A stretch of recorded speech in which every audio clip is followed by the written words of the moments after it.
નમસ્કાર મિત્રો, હું છું પત્રકાર મેહુલ વેંજિયા અને આજે હું ખેતરે આવ્યો છું ત્યારે એક સુરક્ષા સલામતી અને સાવધાની રાખવા બાબતેનો સંદેશ આપવા માંગુ છું। અને કેમ કે હું જ્યારે પણ અહીંયા ખેતરે આવું છું ત્યારે રસ્તામાં મને બેન દીકરીઓ અને માતાઓ ફોગના વેલાના ભારા લઈને સામે મળે છે ત્યારે મને વિચાર આવ્યો કે ખરેખર એક સાવધાની રાખવા જેવી બાબત છે। કેમ કે એક તો વરસાદ નથી, ઘાસચારાની બહુ અછત છે, એટલે પશુપાલક મિત્રો અત્યારે ફોગના વેલાના ભારા લઈ અને તેમના પશુઓને ખવડાવે છે। કઈ સલામતી રાખવા જેવી બાબત છે એ હું તમને જણાવું છું, તો તમે વિડીયોમાં જોજો। જો મિત્રો, આ ફોગ છે અને આ ફોગના વેલાઓ છે।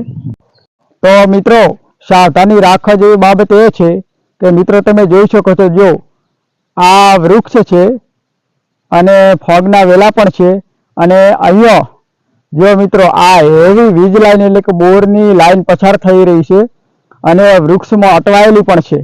એટલે જ્યારે પણ તમે ફોગના વેલા લ્યો છો ત્યારે પહેલું જોવું, ચેક કરવું અને પછી જ વૃક્ષ પર ચડવું।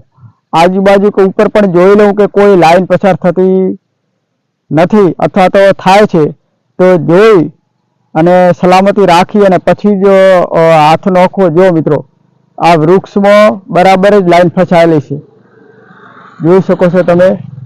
આ ખેતરમાં જ આવી રીતે વીજ લાઈન પસાર થયેલી, આ હેવી વીજ લાઈન છે બોરની, અને આ બેદરકારી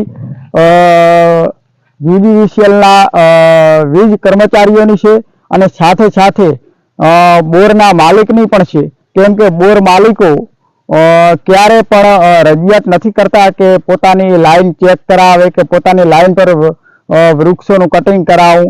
એટલે કોઈ પણ ઘટના બને તો ત્યારે એક વીજ કર્મચારીઓ અને બોર માલિક આ બંનેની જવાબદારી આવે છે।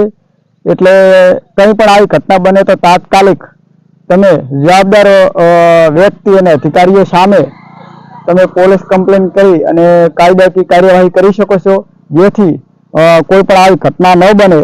એટલે તમે પણ સલામતી અને સુરક્ષા અને સાવધાની રાખજો। જય હિન્દ, જય ભારત।